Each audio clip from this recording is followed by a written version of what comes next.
کریم ہی جو ٹھہرا، تو کریم ہی جو ٹھہرا، تو کرم کے کیا ٹھکانے، اللہ اللہ اللہ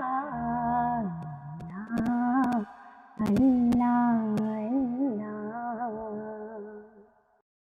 السلام علیکم ورحمۃ اللہ وبرکاتہ۔ آپ دیکھ رہے ہیں ہیلپینو اسٹوڈیوز آفیشیل پہ پاکستان کی فرسٹ ایور رمضان ڈیجیٹل ٹرانسمیشن۔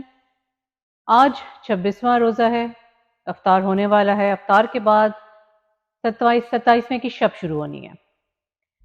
بہت بابرکت رات ہے، طاق راتوں میں سے ایک رات ہے۔ اس کی اہمیت اور فضیلت پہ آج بات کریں گے۔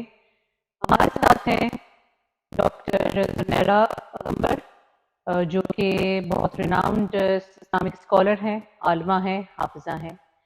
تھینک یو سو مچ زنیرہ، آپ کے پھر سے ہمارے ساتھ ٹائم دینے کا اور ہمیں اپنی بہت ہی خوبصورت نالج کے ساتھ مستفید کرنے کا۔ تو جیسے کہ بات ہوئی کہ آج 27ویں شب شروع ہوگی، تو اس کے حوالے سے آپ بتائیے اس کی کیا اہمیت ہے اور کیا ہم اس کو میکسیمم یوٹیلائز کر سکتے ہیں؟ بسم اللہ الرحمن الرحیم۔ یہ تو دیکھیے پورا مہینہ ہی بابرکت تھا الحمدللہ۔ پھر فردر اس میں اللہ کی رحمت کہ آپ صلی اللہ علیہ وسلم نے فرمایا، جب ماہ رمضان کی فضیلت بیان کی تو فرمایا کہ اس میں ایک رات ہے جو 1000 مہینوں سے بہتر ہے۔ اس میں مفسرین کرام نے ایک دو واقعات بھی تحریر کیے کہ بنی اسرائیل میں ایک بتایا کہ ایک نبی ایسے تھے جنہوں نے 1000 برس اللہ نے انہیں عمر عطا فرمائی، انہوں نے عبادت کی۔ ایک واقعہ ہے کہ بنی اسرائیل میں ایک عابد تھا، یعنی ایک کثرت سے عبادت کرنے والا تھا جس کو 1000 ایئرز کی اس کی ایج تھی اور وہ عبادت کرتا رہا۔ تو رسول اللہ صلی اللہ علیہ وسلم نے اس بات کی خواہش ظاہر کی کہ میری امت کس طرح وہ مقام پائے کہ ایک شخص کو تو اتنی بڑی عمر ملی ہے اور اس کو ظاہر ہے کہ ٹائم ملا ہے اتنی عبادت کرنے کا، تو اس نے اللہ کو راضی کر لیا۔ تو جبرائیل علیہ السلام نبی کریم صلی اللہ علیہ وسلم کے پاس یہ خوشخبری لے کر آئے اور فرمایا کہ آپ اس بات سے راضی ہیں کہ آپ کی امت میں سے کوئی شخص ایک رات عبادت کرے تو اس کو 1000 مہینوں کی رات کا اجر و ثواب حاصل ہو جائے، اور وہ رات جو ہے وہ ماہ رمضان کی آخری عشرے کی طاق رات، یعنی آڈ نمبرز میں جب ہم بات کرتے ہیں کہ وہ 21ویں رات بھی ہو سکتی ہے، 23 بھی ہو سکتی ہے، وہ 25 بھی ہو سکتی ہے، 27 بھی ہو سکتی ہے اور 29 بھی ہو سکتی ہے۔ یہاں میں آپ کے اس پلیٹ فارم سے یہ ضرور کہنا چاہوں گی کہ ہمارے ہاں کچھ لوگ اس کو طے کر لیتے ہیں، وہ یہ سمجھتے ہیں کہ 27 ہے۔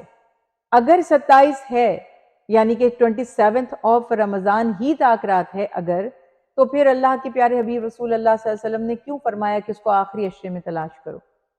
یہ چیز اسپیشلی سب کانٹیننٹ میں یہ جو چیز ہے نا آپ کو زیادہ ملتی ہے کہ ہمارے ہاں بچپن سے ہم نے دیکھا ہے کہ یہی اسٹیبلش کرنے کی کوشش کی جاتی ہے سمہاؤ کہ 27ویں رات ہی تھی۔ تو یہ یاد رکھیے کہ واللہ عالم، اللہ تعالیٰ، بس مجھے جو پرسنلی چیز فیل ہوتی ہے کہ یہ اللہ کی رحمت ہے نا کہ اللہ تعالیٰ نے ہمیں 5 راتیں عطا کر دی۔ کوئی ایک رات عبادت نہیں کر سکا تو کسی اگلی طاق رات میں کرے گا، اس میں نہیں کر سکے گا تو کسی اگلی رات میں کرے گا۔ کوئی ایسے بھی ہوں گے جو ان 5 راتوں کو حاصل کرنے کی کوشش کریں گے۔ اب اس سے بڑی کیا اللہ کی رحمت ہو اور اس سے بڑا کیا آپ کو موقع دیا جائے کہ 1000 months یا 1000 nights کی بات نہیں کی اللہ نے، ایک رات کا، یا یوں کہہ لوں کہ 5 راتیں، ان کا اجر و ثواب عبادت کرنے کے بعد اتنا آپ کو حاصل ہو جائے جتنا کسی نے 1000 months اللہ کی عبادت کی تھی، 1000 راتیں اللہ کی عبادت کی تھی۔ پھر بھی ہماری اب یہ کہنا چاہیے بدقسمتی ہوگی اگر ہم پھر بھی اچیو نہ کر پائیں اور اس کو ہم حاصل نہ کر لیں۔ تو اس میں کثرت سے اللہ کا ذکر شکر کیا جائے، روزے سے تو ہوتے ہی ہیں الحمدللہ، جن کا روزہ نہیں ہوتا کسی شرعی سبب سے تو وہ بھی اس رات کی عبادت کو اسکپ نہ کریں۔ یہ بھی ایک آپ نے دیکھا ہمارے ہاں رویہ ہے کہ جو روزہ نہیں رکھ رہے یا بیمار ہیں یا فدیہ دے رہے ہیں یا قضا کی نیت کی ہوئی ہے تو وہ یہ سمجھتے ہیں کہ بس اب ہم تو روزہ دار ہی ہیں، تو وہ باقی چیزوں میں بھی ایفرٹ نہیں کرتے۔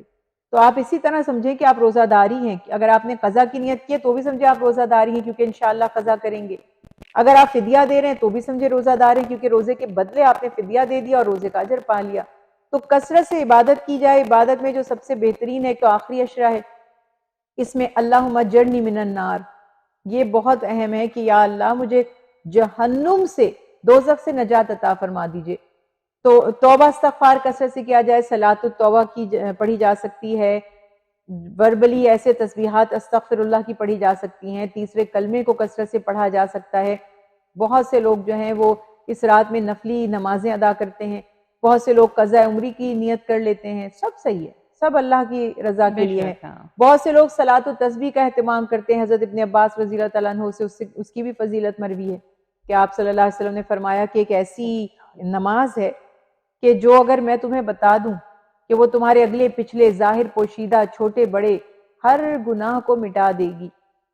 تو آپ سے پوچھا گیا یا رسول اللہ صلی اللہ علیہ وسلم وہ کیا ہے؟ تو آپ نے یہ فرمایا کہ یہ نماز پڑھو، اس میں 300 مرتبہ تیسرا کلمہ پڑھا جاتا ہے، سبحان اللہ والحمد للہ ولا الہ الا اللہ واللہ اکبر تک. اس نماز کا جو اجر ہے، جو اس کا ثواب ہے، وہ اتنا زیادہ ہے کہ آپ صلی اللہ علیہ وسلم نے فرمایا ہو سکے تو روز پڑھو، نہ موقع ملے تو پھر مہینے میں ایک دفعہ. پہلے تو یوں فرمایا ہفتے میں ایک دفعہ، نہیں تو مہینے میں ایک دفعہ، ورنہ سال بھر میں ایک دفعہ. ایک آگے روایت کا اضافہ ہے کہ عمر بھر میں ایک دفعہ.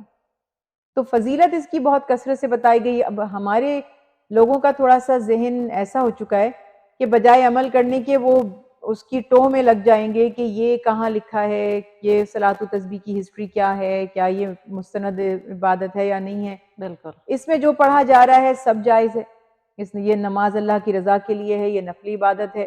ایک روایت بھی کہیں سے مل جائے گی تو ہم کیوں رسک لیں گے اس کو کھو دینے کا، اس کو چھوڑ دینے کا. اگر آپ صلاۃ و تسبیح نہیں پڑھنا چاہیں، آپ دیگر نوافل ادا کر لیں، تلاوت قرآن پاک کریں. بس کسی نہ کسی طرح اللہ کو راضی کرنا ہے. اور اس ماہ میں جتنی یہ ہر رات ہی اہم ہے اور طاق رات کی، تو کیا ہی بات ہے کہ آپ صلی اللہ علیہ وسلم کو بشارت دی گئی کہ کیا آپ اس بات پر راضی ہیں کہ آپ کی امت کے لیے اللہ تعالیٰ نے یہ انعام نازل فرمایا. آپ نے فرمایا میں راضی ہوں. تو امت کے لیے تو فیسلٹیز ہیں بہت زیادہ. اگر وہ موقع اگر اللہ نہ کرے گوا دیا تو پھر آپ یہی فرماتے ہیں کہ جو اس رات کی اہمیت سے غافل رہا، جس نے اس رات کی عبادت سے غفلت برتی، اس نے سب کچھ ہی کھو دیا. تو ہمیں کوشش یہی کرنی چاہیے کہ جتنی جس کی بساط ہے، طاقت ہے، ان راتوں میں خصوصی طور پر اہتمام کرے کہ مجھے. اب یہ میں آپ کو اس کی مثال یوں دیتی ہوں، ہم دیکھتے ہیں کہ مسلم کنٹریز میں خاص طور پر رمضان میں شاپنگ کا بڑا رجحان ہے. عید سے پہلے ہر شخص جو یہ کپڑے ہیں، جیولری ہے، بہت سے آئٹمز ہیں، وہ کیا کرتا ہے شاپ کیپر؟ وہ رات کو جاگتا ہے لیٹ نائٹ، وہ کہ بھئی میری دکان میں مجھے فائدہ ہو رہا ہے، میرا سامان بک رہا ہے. کون آپ نے دیکھا ہے جو کہ نہیں بس اب مجھے تو نیند آ رہی ہے، میں تو گھر جا رہا ہوں، اور آپ کو پتا ہو کہ کسٹمرز کی لائن لگی ہوئی ہے، آپ کا آج سامان بک جائے گا، اور آپ یہ کہ مجھے تو نیند آ رہی ہے، میں تو تھک گیا ہوں. آپ کے اندر انرجی آ جائے گی اور آپ کھانا بھی چھوڑ دیں گے، آپ سونا بھی چھوڑ دیں گے کہ میرے آج یہاں انکم کا دن ہے. تو یہ اس سے زیادہ اہم ہے جو آپ اپنی دنیاوی انکم کی فکر کریں کہ آخرت کی تیاری ہو جائے. اور اللہ تعالیٰ جب فرما رہے کہ اس رات مغفرت کی رات ہے، یہ رات اللہ کو راضی کرنے کی رات ہے، اس رات میں 1000 مہینوں کی عبادت کا ثواب ملے گا، تو پھر تو انسان کو چاہیے کہ اپنی دنیاوی معاملات کو کچھ عرصے کے لیے بھول جائے، جتنا ہو سکے عبادت کرے، اللہ تعالیٰ جتنی توفیق دے. بے شک بے شک، بہت خوب. انہی 10 دنوں میں جب ہم دیکھتے ہیں تو ایک بڑی اور اسپیشل رمضان کی ایک اور چیز ہے جس کو کہتے ہیں ہم اعتکاف. اسی میں لوگ اعتکاف پر بھی بیٹھتے ہیں. تو اس حوالے سے بتائیے کہ اعتکاف جو ہے وہ تو ظاہر سی بات ہے پورے 10 دن کا ہوتا ہے، کچھ لوگ 3 دن کا بھی کرتے ہیں، کچھ ہفتے کا بھی کرتے ہیں. اس میں آپ بتائیے کہ اس میں یہ جب طاق راتیں بھی آ جاتی ہیں تو اس کا اہتمام تو وہ کیونکہ وہ تو آلریڈی اہتمام کافی کر رہے ہوتے ہیں، اس کا اور اسپیشل کیا کر سکتے ہیں؟ یہ بہت اچھا ہے، اعتکاف کی صورت میں 100% وہ طاق رات آپ کو حاصل ہو جاتی ہے. بالکل. یعنی دیکھیں یہ تو بالکل ایسے ہی ہے نا کہ میں آپ سے کہوں کہ آپ 5 نمبرز پک کریں، ان میں سے کسی ایک میں گفٹ ہے، اور آپ کو میں نے چوائس کیا گفٹ ہے ان میں سے کسی ایک میں، اور میں نے آپ کو چوائس کیا دی ہے کہ کوئی ایک پک کریں. اب لکیلی آپ نے وہ نمبر پک کر لیا جس میں گفٹ ہے تو آپ کو مل جائے گا. لیکن اگر میں آپ سے کہوں 5 ہی آپ کے ہیں تو گفٹ تو آپ کے پاس آئے گا ہی، کیونکہ ان 5 میں سے ایک تو ہے. اعتکاف میں ہمیں یہ فائدہ حاصل ہوتا ہے کہ معتکف جو اعتکاف میں بیٹھا ہوا ہے اس کو وہ رات مل جاتی ہے، ایون اگر وہ کسی وقت سو بھی رہا ہے تو تب بھی اس کی عبادت ہی شمار کی جاتی ہے. اس کا سونا بھی عبادت ہے, اس کا بیٹھنا بھی عبادت ہے, اس کی خاموشی بھی تسبیح ہے. تو یہ فائدہ بہت زیادہ حاصل ہو جاتا ہے اعتکاف والوں کو کہ شب قدر انشاءاللہ اللہ کے حکم سے انہیں ملتی ہی ہے, وہ مس نہیں ہو پاتی. اس کے علاوہ جو بات آپ نے ابھی کی کہ نفلی اعتکاف, دیکھیے جو مسنون اعتکاف ہے, جو رسول اللہ صلی اللہ علیہ وسلم کی سنت مبارکہ ہے, وہ ماہ رمضان کے آخری عشرہ یعنی لاسٹ 10 days کا اعتکاف ہے. اس میں جس نے اعتکاف میں بیٹھنے کا ارادہ کیا وہ مغرب سے پہلے یعنی یوزلی ہم سیف سائڈ یہ کرتے ہیں کہ عصر کی نماز ادا کرنے کے بعد جو ایک مخصوص جگہ ہے, مرد حضرات مسجد میں اعتکاف کرتے ہیں. اس زمانے میں خواتین بھی کرتی تھی مسجد میں اعتکاف, ایسی روایات ملی ہیں. اگر پھر بہت سے ایسے سیفٹی ریزنز ہیں, اور بعد میں خواتین کا مسجد میں, اس زمانے میں تو مسجد میں خواتین باجماعت نماز ادا کیا کرتی تھی. پھر حالات کے پیش نظر اب خواتین کو یہ چاہیے کہ وہ اپنے گھروں میں ہی اعتکاف کریں. ان کی مسجد ان کا وہ کمرہ ہے یا وہ جگہ ہے جہاں وہ نماز پڑھتی ہیں, وہ اس کو مخصوص کر لیں عبادت کے لیے. مرد حضرات مسجد میں اعتکاف کا اہتمام کریں, اور وہ عصر کی نماز ادا کرنے کے بعد مغرب سے پہلے اس جگہ پر پہنچ جائیں جہاں, یا اس مسجد میں پہنچ جائیں جہاں ان کو اعتکاف کرنا ہے. اور پھر جس دن یہ ڈکلیئر ہو جائے کہ اب ماہ رمضان ختم ہو گیا اور عید کا چاند نظر آ گیا, شوال کا چاند نظر آ گیا, تو ان کا اعتکاف ختم ہوگا. یہ ہے مسنون اعتکاف. مگر نفلی اعتکاف آپ 5 منٹ کا بھی کر سکتے ہیں. 5 منٹ آپ کے میں اعتکاف میں ہوں, بیٹھ جائیں.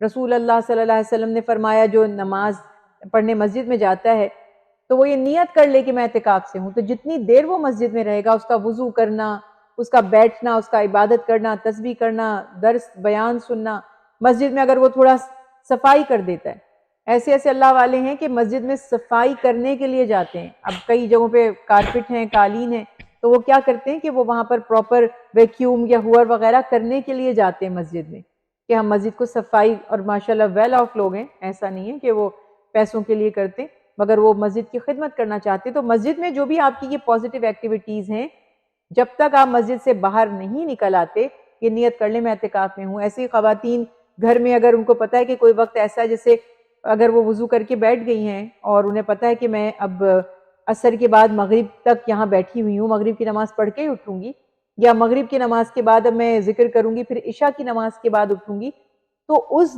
ڈیوریشن کو وہ اعتکاف کی نیت بنا دیں کہ جب تک میں اس جائے نماز پر ہوں, یا جب تک میں اس روم میں ہوں, اس کمرے میں ہوں, میں اعتکاف میں ہوں.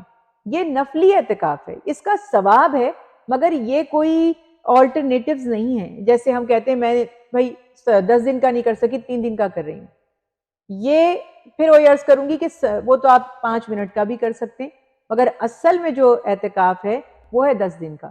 باقی جتنی عبادت کرتے ہیں وہ اس رب کی شان ہی نہیں ہے کہ وہ عبادت کو ضائع فرمائیں. میں اور آپ تو کہہ ہی نہیں سکتے کہ لو جی یہ اس کا کوئی فائدہ نہیں ہوگا. فائدہ تو ہوگا, لیکن اصل اعتکاف وہ ہے. اس کے ساتھ روزہ بھی مشروط ہے, روزہ بھی رکھنا ہوتا ہے اس میں. وہ جو اعتکاف مسنون ہے کہ آپ روزے سے ہیں اور آپ اس کی راتوں میں اعتکاف کرتے ہیں, اللہ کی عبادت کرتے ہیں. اس میں جتنی عبادات جو جیسے ڈیفرنٹ ہے, تسبیحات ہیں, نماز ہے, تلاوت قرآن پاک ہے, نوافل ہیں, حتیٰ کہ دینی کتابیں پڑھنا, حکمت کو پڑھنا, اسلامک جورسپروڈنس پڑھنا, فقہ, اسلامک فقہ, یہ سب چیزیں اس کا حصہ ہیں. سیکھنا قرآن کو, سمجھنا, اس کے مفہوم پہ غور کرنا, جو چیزیں آپ اعتکاف میں بیٹھ کر رہے ہیں وہ سب کا سب اللہ کی طرف سے ظاہر ہے کہ اس کا اجر ہے اور ثواب کا باعث ہے. تو کوشش یہ ہے اگر کوئی بیٹھ سکتا ہے اعتکاف میں, اس سے اچھی تو کوئی بات ہی نہیں ہے کہ ایٹ لیسٹ وہ تو ایسا ہی فیل ہوتا ہے جیسے آپ نے ایک عمرہ کر لیا. جب آپ اعتکاف, جو لوگ 10 دن کا اعتکاف کرتے ہیں تو اس کے بعد وہ جو فیلنگز ہوتی ہیں اعتکاف سے اٹھنے کے بعد, تو ایسا لگتا ہے جیسے ہم نے اپنی روح کو صاف کر دیا, ہم نے امپیورٹیز کو اپنے آپ سے دور کر لیا, اور ڈیٹاکس ہو گئی پوری آپ کی روح اور آپ کی باڈی سب کچھ. روزہ صرف باڈی کو تھوڑی پیوریفائی کرتا ہے, وہ ٹاکسکس جو ہیں وہ صرف جسم کے نہیں نکالتا, بلکہ روح بھی جو ہے ہماری, اس کی بھی ساری جو کثافتیں ہیں وہ بھی دور ہو جاتی ہیں روزے سے. یہ فائدہ الحمدللہ حاصل ہو جاتا ہے. بالکل. تو ان سب چیزوں کو جب ہم سنتے ہیں تو ہمیں یہ احساس ہوتا ہے کہ اللہ میاں ہر لمحہ چاہتا ہے کہ آپ جو ہیں اپنے براؤنی پوائنٹس اٹھائیں, اپنے کوائنز جمع کریں, اور میں ہر تیار بیٹھا ہوں بخشنے کے لیے، رحمتوں کے اوہو نزول کے لیے، ہم تو برکتوں مائل کے لیے۔ بکرم ہیں، کوئی سائل ہی نہیں، راہ دکھلائیں کسے، راہ روئے منزل ہی نہیں۔ اللہ تعالیٰ تو دینا چاہتے ہیں، وہ تو موقع عطا فرما رہے ہیں، بے شک، بانٹ رہے ہیں، تقسیم فرما رہے ہیں، اعلان فرمایا جا رہا ہے، مگر انسان کتنا غافل ہے، اور وہ اتنا یعنی وہ جو ہے نا اللہ تعالیٰ قرآن پاک میں بھی فرما رہے ہیں کہ ان الانسان لفی خسر، وہ آیت میرے دماغ میں پھر گھومتی ہے کہ جب آپ کو اتنے شارٹ کٹس دے دیے جائیں، اتنی سہولتیں دے دی جائیں، اتنی ایگزامپشنز دے دی جائیں، اس کے باوجود بھی ہم اللہ کو راضی نہ کر پائیں، تو پھر ہم سے زیادہ بدقسمت کون ہوگا؟ تو یہ چیزوں کا احساس کرنا چاہیے، شیطان نہیں ہونے دیتا، ایک بالکل، جنگ ہے مستقل جو شیطان وہ بیٹل میں ہم ہیں، شیطان ہمیں اپنی طرف کھینچ رہا ہے اور رحمان اپنی رحمت کی طرف۔ تو اب بے یہ شک، ہمارا ڈیسیجن ہے کہ ہم کس کی طرف جاتے ہیں، جانتے بوجھتے ہوئے بھی کہ ہمارا خیر خواہ کون ہے اور ہمارا دشمن کون ہے۔ پھر بھی ہم دشمن ہی کی طرف اگر جھک جائیں تو پھر قیامت کے دن شیطان تو فخر کرے گا اور کہے گا یا اللہ میں تو ان کو زبردستی ان پہ میں نے نہیں کی تھی، بالکل، میں صحیح نے تو ان فرمایا کو آپ نے، مجبور نہیں کیا تھا، میرا ان پہ کوئی قابو نہیں تھا، یہ تو خود ہی آپ کے نافرمان تھے۔ اللہ ہمیں بالکل، اس وقت سے بچائے۔ آمین، آمین ثم آمین۔ جی ناظرین، آج آپ نے دیکھا ہم نے 27ویں کے حوالے سے، اور رمضان کیونکہ اب ختم ہونے کی طرف ہے، ہم جتنا زیادہ اپنے لیے پوائنٹس جمع کر سکتے ہیں، اللہ کی رحمتیں کی بارش ہو رہی ہے اس وقت ہم پر، تو ہم جتنا اس کو اپنے لیے جمع کر سکتے ہیں جمع کر لیں۔ یہی وقت ہے، کل کا ہمیں پتہ نہیں، اگلے رمضان کا ہمیں پتہ نہیں، جو ملتا ہے وقت اس کو آپ پورا اپنا یوٹیلائز کیجئے، اللہ کی عبادت کیجئے۔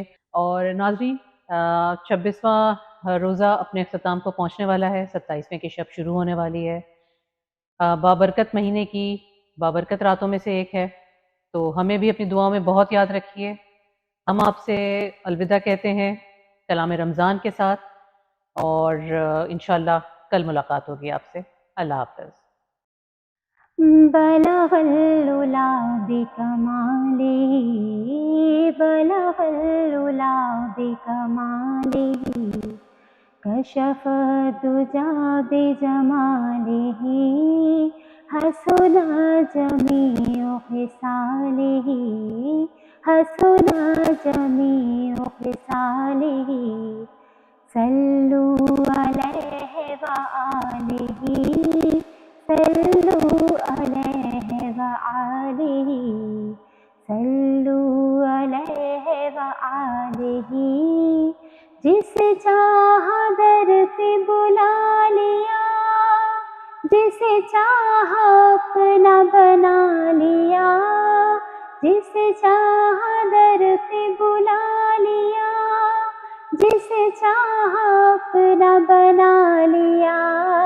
یہ بڑے کرم کے ہیں فیصلے، یہ بڑے کرم کے ہیں فیصلے، یہ بڑے نصیب کی بات ہے، صلو علیہ وآلہ، صلو